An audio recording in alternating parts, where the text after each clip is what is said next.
ഭയങ്കര ഒരു അവസ്ഥയായി പോയി. നമുക്കും 8 സീറ്റ്, അവർക്കും 8 സീറ്റ്. ഒരു സീറ്റെങ്കിലും കൂടുതൽ കിട്ടിയിരുന്നെങ്കിൽ ഇതിപ്പോ തുണി ഞാനിന്നോ പെണ്ണും കൊണ്ട് പോകുന്ന പറഞ്ഞൊരു അവസ്ഥ. അതല്ല ബാബോട്ടാ, നമ്മളാണ് മണ്ടത്തരം കാണിച്ചത്. എന്ത് മണ്ടത്തരം കാണിച്ച്? ആ സത്യനെ നമ്മുടെ പാർട്ടിയിൽ നിന്ന് പുറത്താക്കേണ്ട ഒരു ഞാൻ അന്നേ പറഞ്ഞാണ് അവനെ കളയലേന്ന്. ബാബുട്ടാണ് ഏറ്റവും കൂടുതൽ പ്രശ്നം ഉണ്ടാക്കി കളയാൻ വേണ്ടി.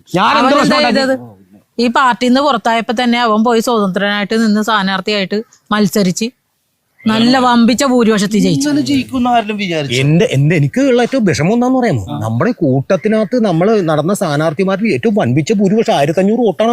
അവന്റെ എതിർ സ്ഥാനാർത്ഥിയായിട്ട് നമ്മുടെ സ്ഥാനാർത്ഥിനെ നിർത്തിയിട്ടേ ആ ചെറുക്കന്റെ വീട്ടുകാരുടെ അവന്റെ വോട്ടല്ലാതെ വേറെ ഒറ്റ വോട്ട് കിട്ടി. അവൻ നേരത്തെ പണി തുടങ്ങി. അവൻ വൃദ്ധ ജനങ്ങളെ, വയോജനങ്ങളെ അവർ ശുശ്രൂഷിക്കാനും പരിപാലിക്കാനും കാരുണ്യ പ്രവർത്തനവും പിന്നെ അവരും ചിരിക്കാൻ തുടങ്ങി. നമ്മളൊക്കെ ഈ ഇലക്ഷൻ പ്രചരണം തുടങ്ങിയതിനു ശേഷം ആൾക്കാരോട് മിണ്ടാൻ തുടങ്ങിയത്. പിന്നെ കാശ് വരയ്ക്കുന്ന എന്റെ അറിവ്.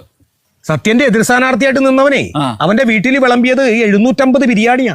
എല്ലാം വന്ന് നക്കി തിന്നിട്ട് അങ്ങോട്ട് പോയി. ആ 750 ബിരിയാണി തിന്നവന്മാരിൽ ഒരു പകുതി പേരെങ്കിലും അവൻ വോട്ട് ചെയ്യണം. ഒരു 350 പേരെങ്കിലും കിട്ടണം. ആകെ കിട്ടിയത് എത്രയാണ്? 35. ഹോട്ടലിൽ നിന്ന് കഴിച്ചാണെങ്കിലും ടിപ്പെങ്കിലും കൊടുക്കും, അല്ലെങ്കിൽ നല്ലതാണെന്നെങ്കിലും പറയും. സങ്കടം തോന്നും നമുക്ക്. അവൻ ആ സോഷ്യൽ മീഡിയ കിടന്ന് കാണിച്ചു കാണുമ്പോ ബിരിയാണി മേടിച്ചുകൊണ്ടേ കൊടുക്കാനോ തോന്നണം.